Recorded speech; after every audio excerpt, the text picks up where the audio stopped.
ব্রহ্মদেবের কাছে আগমন করছে।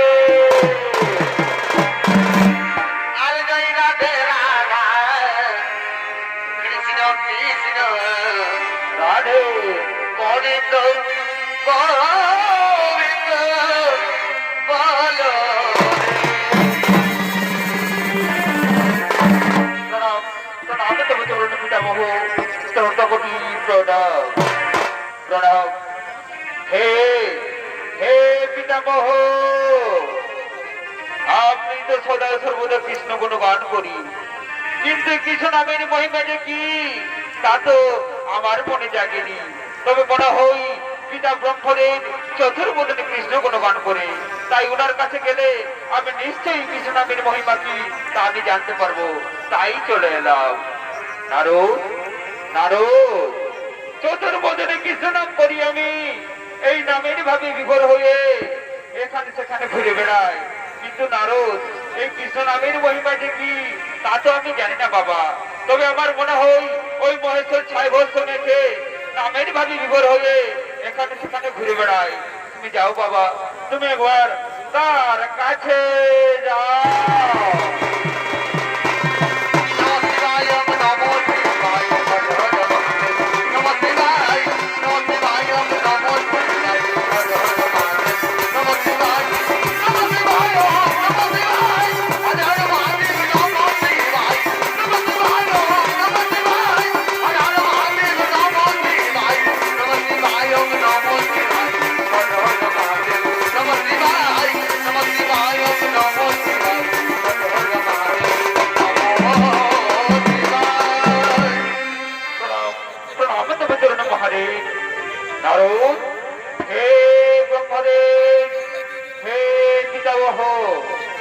আমি তো সদা সর্বদা কৃষ্ণ গুণ গান করি, কিন্তু এই নামের মহিমা যে কি তা তো আমি জানি না। তাই জানার জন্য আপনার কাছে ছুটে এসেছি। কৃপা করে যদি বলেন তাহলে আমি ধন্য হই প্রভু, আমি ধন্য। নারদ নারদ, পঞ্চবদনে কৃষ্ণ নাম করি আমি, এই নামের ভাবে বিভোর হয়ে শ্মশানে মশানে ঘুরে বেড়াই, কিন্তু নারদ এই কৃষ্ণ নামের মহিমা যে কি তা তো আমি জানি না বাবা। তবে আমার মনে হয় তুমি যার নাম তুমি তার কাছে যেতে পারো, সে নিশ্চয়ই নামের মহিমা কি তা তোমাকে বলতে পারবে। যাও যাও নারদ যাও, তুমি একবার তার কাছে যাও। গোবিন্দ হরে মুরারে নাম নারায়ণ বাসুদেব, গোবিন্দ হরে মুরারে নাম নারায়ণ বাসুদেব, গোবিন্দ হরে মুরারে নাম নারায়ণ বাসুদেব, গোবিন্দ হরে মুরারে নাম নারায়ণ বাসুদেব। হে রাম হে কৃপাময়, সারা জগৎ সংসার তোমার নামে বিভোর হয়ে সংসার ছেড়ে সংসার ত্যাগ করেন প্রভু, কিন্তু প্রভু গো এই কৃষ্ণ নামের মহিমা যে কি তা তো কেউ জানে না দয়াময়, আমিও জানি না। তাই জানার জন্য আপনার কাছে ছুটে এসেছি। কৃপা করে যদি বলেন তাহলে আমি ধন্য হই প্রভু, আমি ধন্য হই। নারদ নারদ, তুমি কৃষ্ণ নামের মহিমা জানার জন্য আমার কাছে ছুটে এসেছো? আমিও তো বলতে পারবো না বাবা। তবে আমার নামকে ভালোবেসে যারা সর্বোচ্চ ত্যাগ করেছে তুমি তাদের কাছে যেতে পারো। তাদের কাছে গেলে তুমি নিশ্চয়ই জানতে পারবে এই কৃষ্ণ নামের মহিমা কি, এই কৃষ্ণ নামের গুণ কি। আর এর জন্য তোমাকে মর্তধামে যেতে হবে নারদ। মরতে গেলে এই কৃষ্ণ নামের মহিমা কি, কৃষ্ণ নামের গুণ কি তা তুমি অবশ্যই জানতে পারবে। যাও যাও নারদ যাও, তুমি মর্তধামে যাও। আর এর জন্য তুমি শুধু একা নও নারদ, আমরা চারজন মিলে একই সঙ্গে দেবতা বেশ পরিত্যাগ করে ভিখারি ব্রাহ্মণ বেশ ধারণ করে যাবো সেই মর্তধামে কৃষ্ণ নামের মহিমা জানার জন্য। হরে কৃষ্ণ হরে কৃষ্ণ কৃষ্ণ কৃষ্ণ হরে হরে, হরে রাম হরে রাম রাম রাম হরে হরে, হরে কৃষ্ণ হরে কৃষ্ণ কৃষ্ণ কৃষ্ণ হরে হরে, হরে রাম হরে রাম রাম রাম হরে হরে, হরে রাম হরে রাম রাম রাম হরে হরে। এদিকে এদিকে ব্রহ্মা বিষ্ণু মহেশ্বর ও দেবঋষি নারদ তারা দেবতার বেশ পরিত্যাগ করে ভিখারি ব্রাহ্মণ বেশ ধারণ করে ছুটে চলেছেন সেই মর্তধামে শান্তিপুর মুনির আশ্রমের দিকে। আর এদিকে শান্তিপুর মুনি নিজ আশ্রমের দিকে আগমন করছে। এগো শান্তিপুর মুনি,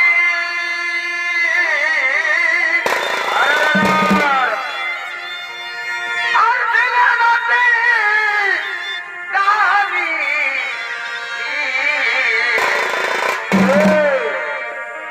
এগো শান্তিপুর মুনি,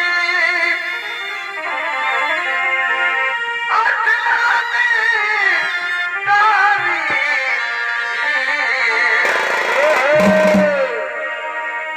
আর আপন মনে আপন দরবার, এগো আপন মনে আপন দরবার, প্রভু দর্শনে তিনি থাকে না তাই, আপন মনে প্রভু দর্শনে তিনি থাকে। এ হলো শান্তিপুর মুনি, ইনি চলেছেন নিজে আশ্রমের দিকে। নিত্য অভিনয় করে দেখাবেন আপনাদের সকলের সুপরিচিত সুনামধন্য জনপ্রিয় শিল্পী ও সর্বীর বল কালিন্দী।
অতিথি সেবা দিতে পারি।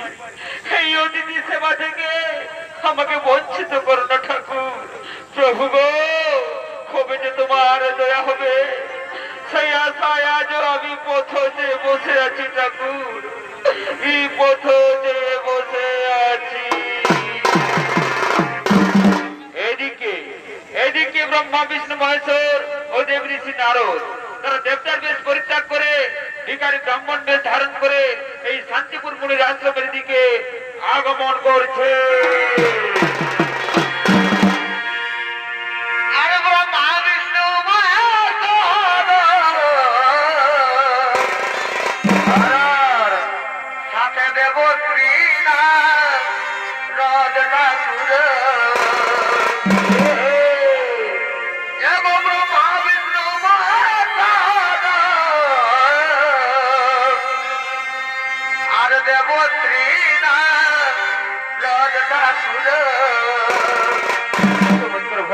তাদের কামনার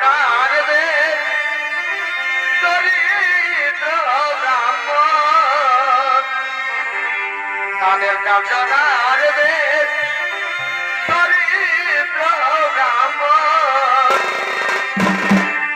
আর বলবে না তবে বলে না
তাই সেবা পাওয়ার জন্য আপনার আশ্রমে চলে এসেছি।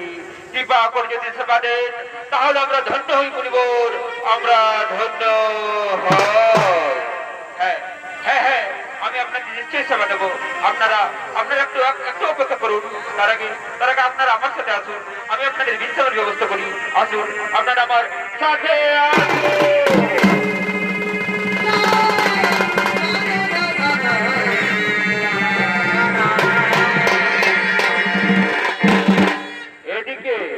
এদিকে শান্তিপুর মুনি মনে মনে চিন্তা করছে আর বলছে, তাই তো এখন আমি কি করে উপায়, আমি কেমন করে সেই অতিথি ব্রাহ্মণদের সেবা দেবো? আমার বাড়িতে তো কোনো কিছু নেই, তবে কি এতদিন পর সেই সেবা ধর্মের অপমান করা হবে?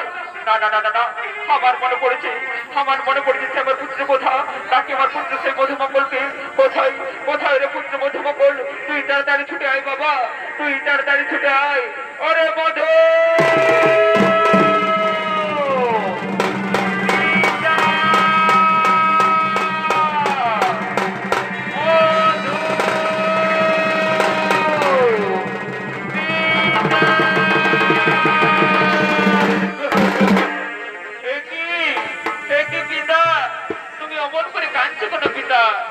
অমন করে কাঁদছো কেন? আজকে তো আমাদের অতিথি সেবা দেওয়া হয়ে গেছে, তাহলে তোমার হলোটা কি পিতা? তাহলে তোমার হলোটা কি? হরে বাছা মধু, হরে বাছা, আজকে তো আমাদের অতিথি সেবা দেওয়া হয়ে গেছে, কিন্তু চারজন অতিথি ব্রাহ্মণ এসেছেন। ওনারা বলছেন ওনারা নাকি বড়ই ক্ষুধার্ত, সেবা পাওয়ার জন্য আমাদের আশ্রমে এসেছে বাবা। কিন্তু তুই তো জানিস হরে মধু, আমাদের বাড়িতে তো কোনো কিছু নেই, আমি কি দিয়ে অতিথি সেবা দেবো? ও, এই নিয়ে তুমি চিন্তা করছো? এই নিয়ে তুমি চিন্তা করো না বাবা, তোমার এই ভিক্ষের জুটি আমাকে দাও, আমি এক্ষুনি 2-4 ঘর ভিক্ষে করে আনলেই তো হয়ে যাবে। দাও বাবা দাও, আর সময় নষ্ট কর না, তোমার এই ভিক্ষের জড়িয়ে আমায় দাও। করে পুত্র, করে বাচ্চা, করে তুই কি পারবি? ওরে বাবা তুই কি পারবি? কেন কেন পারবো না বাবা? আমি কেন পারবো না? তুমি যদি বাবা হয়ে ভিক্ষে করতে পারো, তাহলে আমি তোমার ছেলে হয়ে কেন পারবো না? তাছাড়া তাছাড়া তুমি যদি থাকবে না, তোমার অবর্তমানে সেই অতিথি সেবা তো আমাকে করতে হবে না। এই তো আমার পুত্রের মতো কথা বলেছি। যা যা বাবা যা, আর দেরি করিস না, যা এই যে ভিক্ষার ঝুড়ি তাড়াতাড়ি ভিক্ষে করে নিয়ে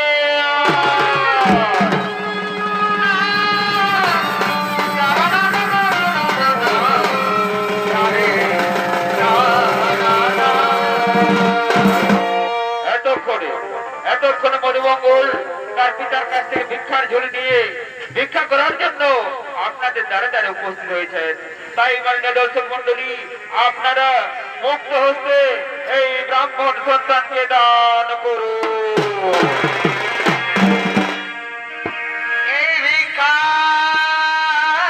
দাও গো,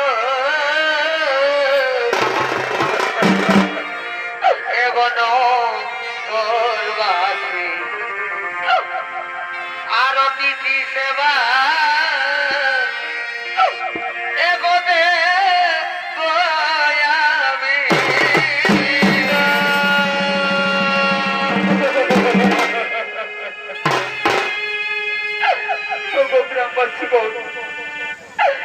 গ্রামবাসীগণ, আপনারা আমায় এক মুষ্টি অন্য ভিক্ষা দাও না গো। আমি যে অতিথি সেবা দেওয়ার জন্য আমি আপনাদের আশ্রমে গ্রামে গ্রামে এসেছি, তাই দাও না গো। আপনারা ভাই এই মুক্ত হস্তে দান করো।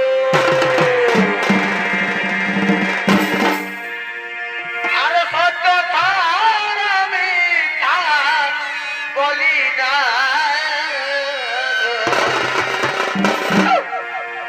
ওই আমি সত্য আমি তা বলি না, আর দিদি সেবা দেব আমি ভিক্ষা দাও গো নগরবাসী, ভিক্ষা দাও গো নগরবাসী, অতিথি সেবা দেব আমি, ভিক্ষা দাও গো নগরবাসী, অতিথি সেবা দেব আমি।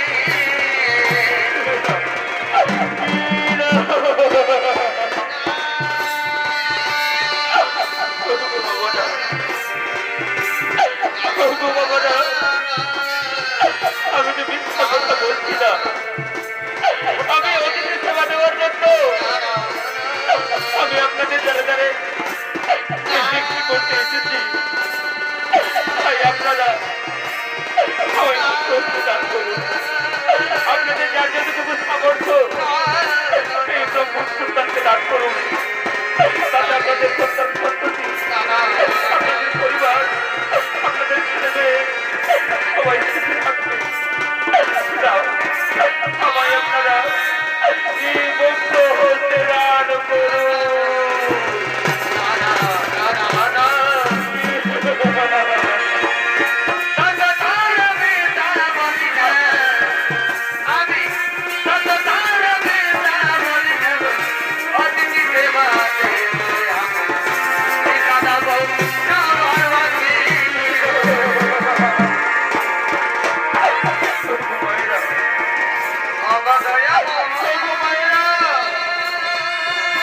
আমি যে ব্রাহ্মণ সন্তান, আমি অতিথি সেবা দেওয়ার জন্য আমি আপনাদের দরকারে বৃষ্টি করতে এসেছি।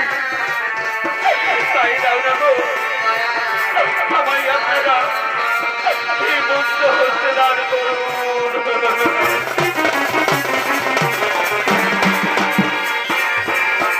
কলমে লিখিলে বিধি ভাগতা বলয়া আমার চুকুলে কার কানে ছিল না বুঝিল কলমে লিখিলে বিধি ভাগতা বলয়া আমার চুকুলে কার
এতক্ষণে মধুমঙ্গল সেই গ্রামবাসীদের কাছ থেকে প্রচুর ভিক্ষে পেয়েছে। তাই তার সেই ভিক্ষের ঝুড়িটি ভালো করে বেঁধে দিয়ে মাথায় নিয়ে ওই যমুনা নদী পার হওয়ার জন্য যমুনা নদীর দিকে এগিয়ে চলেছে।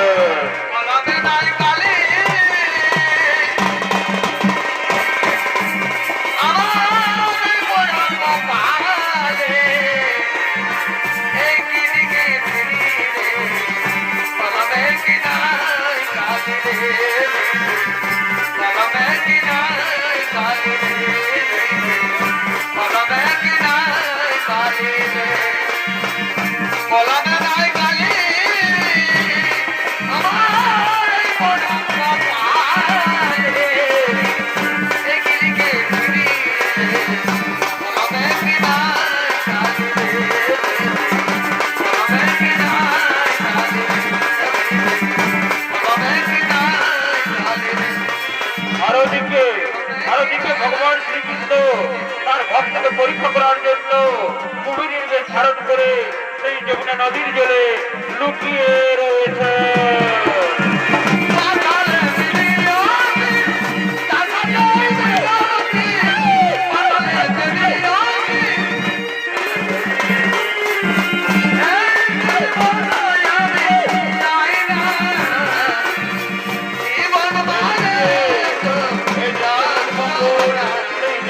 পার হওয়ার জন্য ধীরে ধীরে যমুনা নদী এগিয়ে চলেছে।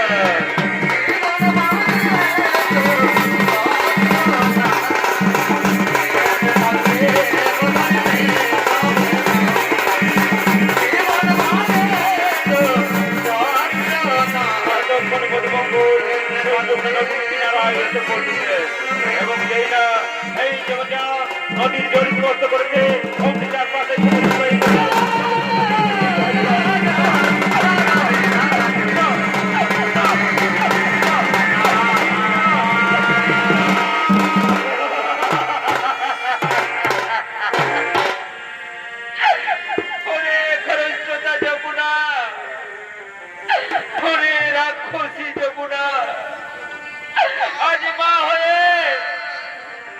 সন্তানের দুঃখ বুঝলি না। আমি কত কষ্ট করে ওই বৃন্দাবনা হতে অতিথি সেবা দেওয়ার জন্য ভিক্ষে করে এনেছিলাম, কিন্তু না, এই জীবন আর আমি রাখবো না। এই তোমার জন্য প্রাণ বিসর্জন দেব।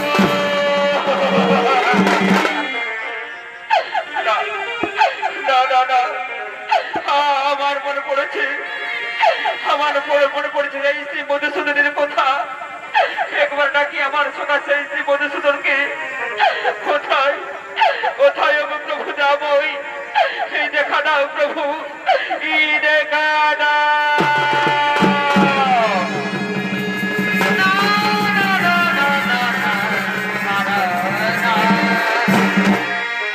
কৃষ্ণ করুণা সিন্ধু দীনবন্ধু জগৎপতে গোবিন্দ গোপিকা কান্ত রাধা কান্ত নমস্তুতে। বলি এই মধু এত ডাকাডাকি করছিস কেন রে? বলি তোর হলোটা কি? প্রভু আমার যে বড় বিপদ হয়েছে প্রভু, আমার যে বড় বিপদ হয়েছে। তোর আবার কি বিপদ হলো? তুই আমায় খুলে বল। প্রভু গো, বাবা চারজন অতিথি সেবা দেবেন বলে এই বাড়িতে বসিয়ে রেখেছেন প্রভু। আর আপনি তো জানেন প্রভু, আমাদের বাড়িতে তো কোনো কিছু নেই। আমি কি দিয়ে অতিথি সেবা দেবো? ও এই ব্যাপার, ঠিক আছে আমি এক্ষুনি চাল ডালে দিচ্ছি, তা দিয়ে তুই অতিথি সেবা দিবি। কেমন? না প্রভু না, এ হতে পারে না প্রভু, এ হতে পারে না।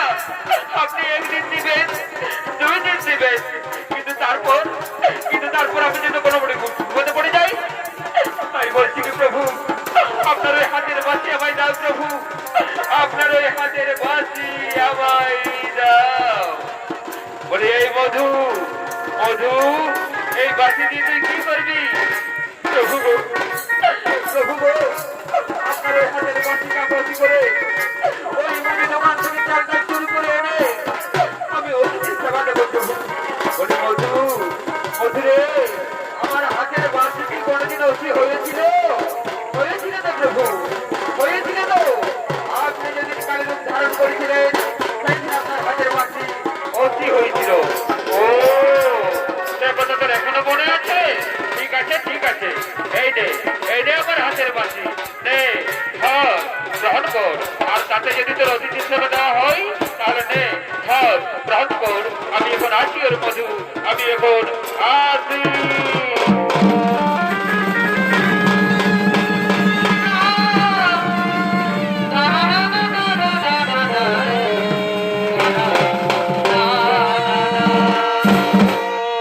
এদিকে এদিকে মধুমঙ্গল শ্রীকৃষ্ণের কাছ থেকে বাঁশি নিয়ে বাঁশিকে অতি করে ওই মুদি দোকানের দিকে ছুটে চলেছেন সিঁড়ি কাটার জন্য।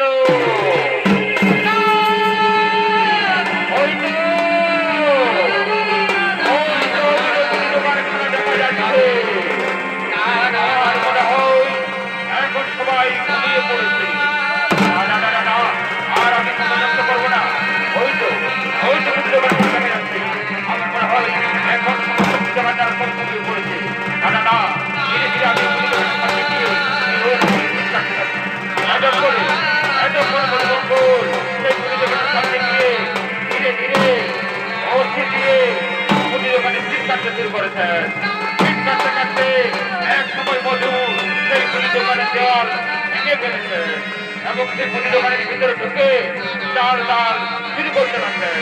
আর এদিকে ভগবান শ্রীকৃষ্ণ তার ভক্তকে পরীক্ষা করার জন্য আকাশ থেকে দৈববাণী করছেন। ও হে দোকানদার গণ, আর তোমরা গভীর ঘুমিয়ে থাকো না, তোমাদের দোকান চুরি হয়ে যাচ্ছে। ওঠো, জাগো, ওরে ধর, ওরে ধর, ওরে ধর, পালিয়ে যাচ্ছে, আর পালিয়ে যাচ্ছে।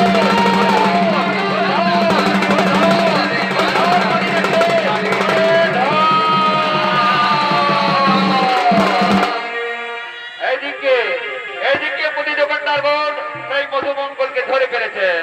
আর অন্যদিকে মধুর বাড়িতে ফিরতে দেরি হওয়ায় শান্তিপুর মুনি বেরিয়ে পড়েছেন মধুর খোঁজে।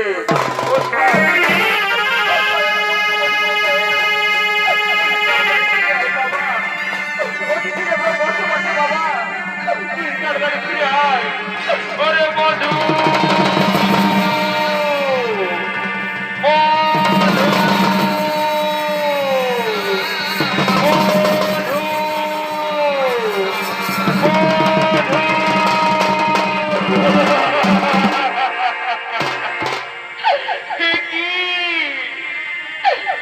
তুই কি করছিস রে পুত্র মধুমঙ্গল?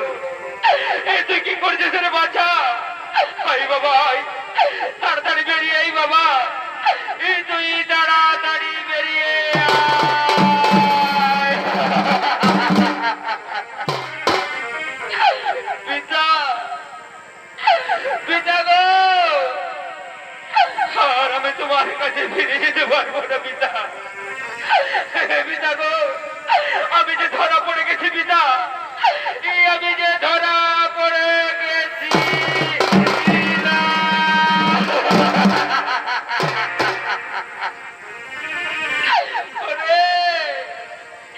তুই চুপ কর বাবা, তুই চুপ কর।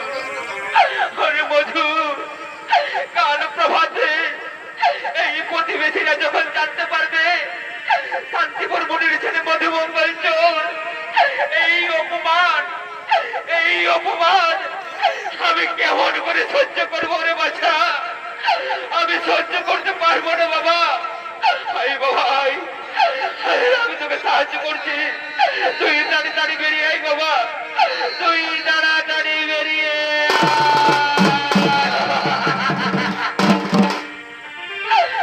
পিতা, পিতা গো, এই তোমার ছেলে মধুমঙ্গলকে কেউ কোনোদিন চোর বলে চিনতে পারবে না পিতা। আর তার জন্য আমি তোমায় একটা উপায় বলতে পারি পিতা। পিতা গো, তুমি আমার মস্তকটি কেটে নিয়ে চলে যাও পিতা। কেটে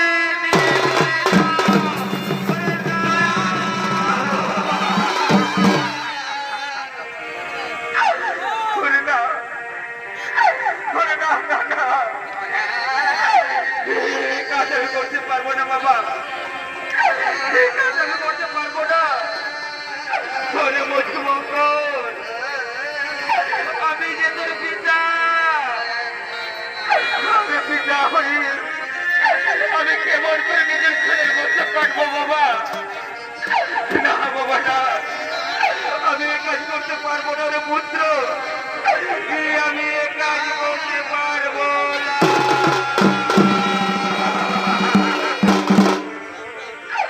পিতা, পিতা গো, ওই মহাভারতের কথা করলো, ওই পদ্মাবতীর কথা শুনে পিতা নদীতে সেবা দেওয়ার জন্য ওই আপন পুত্রকে কেটে ওই ভগবানের হাতে সেবা দিয়েছিল পিতা। তাই বলছি পিতা, তুমি আমার মস্তককে কেটে নিয়ে চলে যাও পিতা। আমি ভগবানের কাছে শুধু এই প্রার্থনা করি, এই জন্মে নয়, প্রতি জন্মে জন্মে আমি যেন তোমার উপরে ফিরে আসতে পারি পিতা, আমি যেন তোমার উপরে ফিরে আসতে পারি।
আমি কেমন করে কাটবো তুমি বলে দাও, তুমি বলে দাও, আমাকে কাজ করতেই হবে। আমি তাই করবো প্রভু, আমি তাই করবো। আর তা না হলে এই সারা ব্রাহ্মণ সমাজ কলঙ্কিত হবে। দাদা, কাজ আমাকে করতেই হবে, আর আমি কাটবো না, কাজ আমাকে করতেই হবে। এদিকে এদিকে শান্তিপুর করি, ধীরে ধীরে নয়ন মন্ত্রিত করে, অস্থি উত্তোলন করে, মধুমঙ্গলে মস্তকটি কাটছে কি উন্নত হরে।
মসজিদ করে মধুমঙ্গলের মস্তকটি কেটে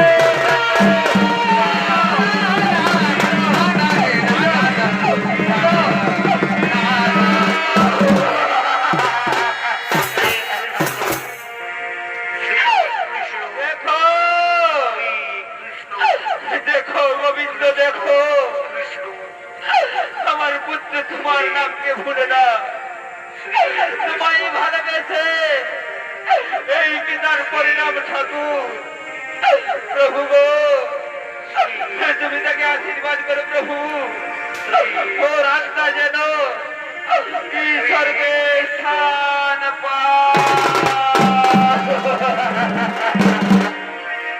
অদিন বন্ধু রে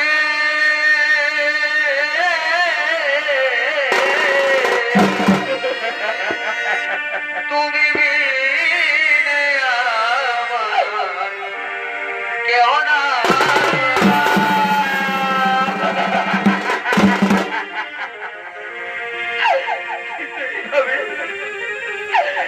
এইভাবে এক মনে আমি অতিথি সেবা দিতে পারবো না। তার থেকে আমার যখন সব হারিয়ে গেছে, সেই মস্তক রেখার কিনা সেই কাটা মস্তক আমি ওই যমুনার জলে ভাসিয়ে দিয়ে গেলাম, এই যমুনার জলে ভাসিয়ে দিয়ে গেলাম। আমার অপরাধী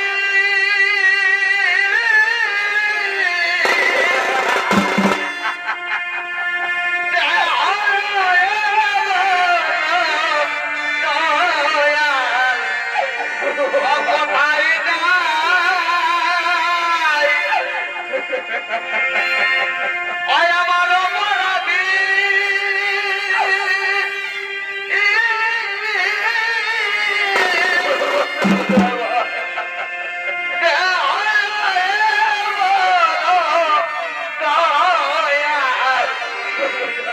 কোথায় যায়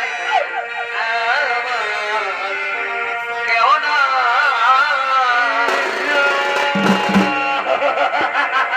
অদিন বন্ধু রে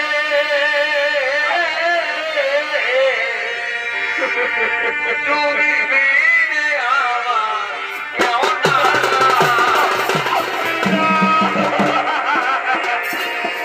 অদিন বন্ধু রে তুমি বিনে আমার কেউ না।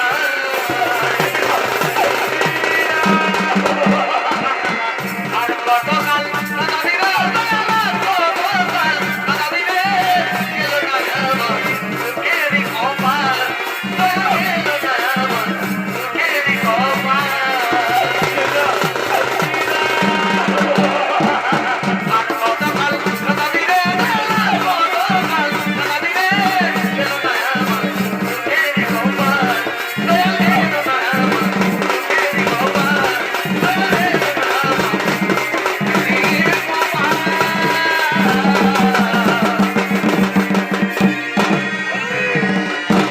ওরে ভাই, বাইরের চোরেরা এর মস্তক কেটে নিয়ে গেছে, কিন্তু এতে ব্রাহ্মণের সন্তান শরীরের পরিচয় রয়েছে। যদি সকালে জানাজানি হয়ে যায় ব্রহ্ম হত্যা করেছি, ব্রহ্ম হত্যা মহাপাপ, তাই চল আমরা এর দেহটা ওই যমুনার জন্য ভাসিয়ে দিই। হ্যাঁ ধর, চলো, চলো, চলো, চলো, চলো, চলো, চলো, চলো।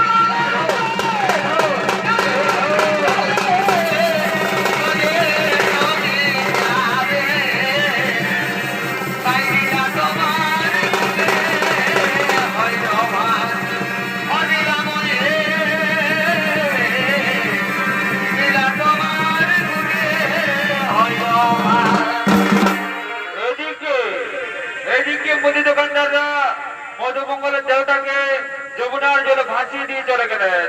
আর অন্যদিকে শান্তিপুর মুনি নিরুপায় হইয়া অতিথি ব্রাহ্মণদেরকে সঙ্গে লইয়া অতিথি ভোজন করার জন্য নিজ আশ্রমে আগমন করছে।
তোমাকে এত চিন্তিত লাগছে কেন মুনিবর?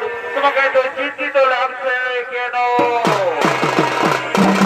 ওহে ওহে ব্রাহ্মণগণ, আমার যে হারিয়েছে আমি তো তার কোনোদিন ফিরে পাবো না। তার থেকে আপনারা আমায় আশীর্বাদ করুন, আমার যা হারিয়েছে আমি তা যেন চিরেই ফিরে পাই।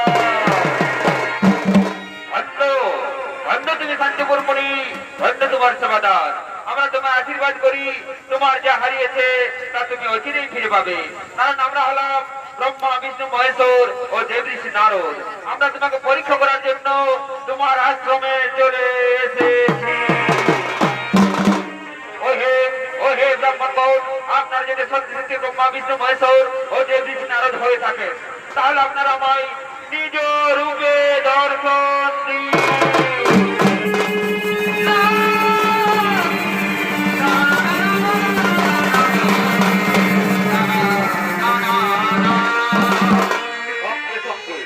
সঙ্গে সঙ্গে নারদ মুনি বলছেন, আশীর্বাদ তো করলেন প্রভু, এবার ফিরিয়ে দিন পিতার কোলে তার ছেলেকে। যদি না ফিরিয়ে দেবেন তাহলে আমি বুঝবো পৃথিবীর মানুষকে তোমাকে যিনি দয়ালু বলে, কাঙালে ঠাকুর বলে, তা সম্পূর্ণ ভুল। তাই বলছি কি প্রভু, দিয়ে দাও প্রভু, দিয়ে দাও। পুত্র হরের কান্না আমি যে আর সহ্য করতে পারছি না।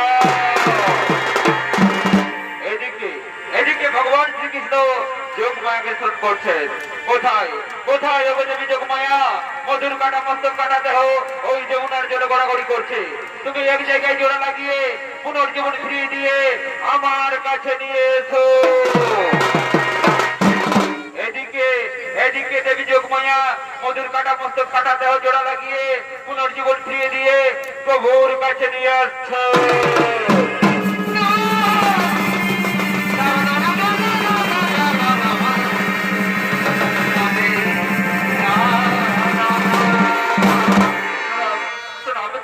প্রভু শতকোটি প্রণাম।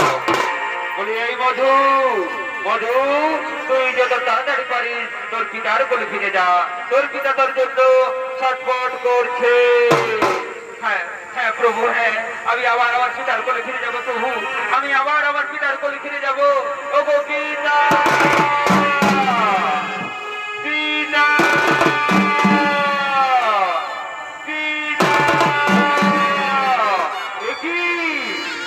তোমার মধুর কণ্ঠস্বর। না না না না, সে আর কোনোদিন আমার কোলে ফিরে আসবে না। ওরে মধু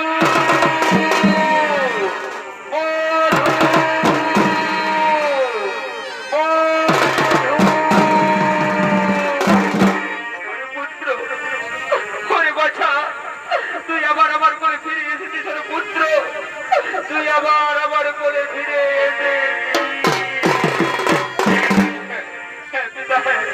আমি আবার তোমার কোলে ফিরে এসেছি পিতা, আমি আবার তোমার কোলে ফিরে এসেছি। এদিকে এদিকে ভগবান শ্রীকৃষ্ণ বলছে, ও হে শান্তিপুর মুনি, আজ তোমার ছেলেকে পেয়ে আমায় ভুলে যাচ্ছ? প্রভু গো, আমরা তো সবাই তোমারই তো তাড়িতেই আমরা চলি প্রভু। অভিমান করো না গো, এসো আমার ঘরে, কৃপা করে চরণ ধুলি দাও। এতক্ষণে ভক্তর ভগবানের হয়ে বিদাউল। তাই সকল মিলে প্রেমানন্দ একবার হরি হরি বল, হরি হরি বল, হরি হরি বল। হরে কৃষ্ণ কৃষ্ণ হরে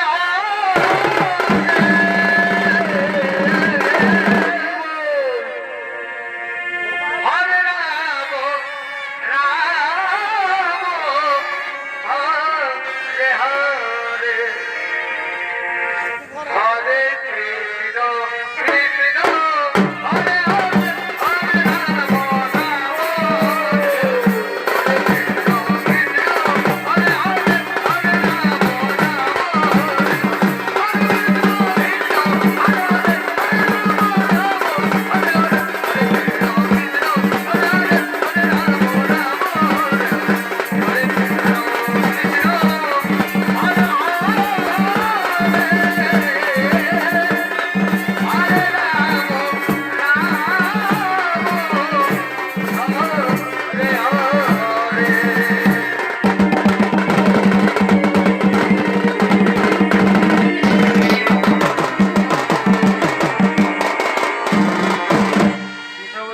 নমস্কার।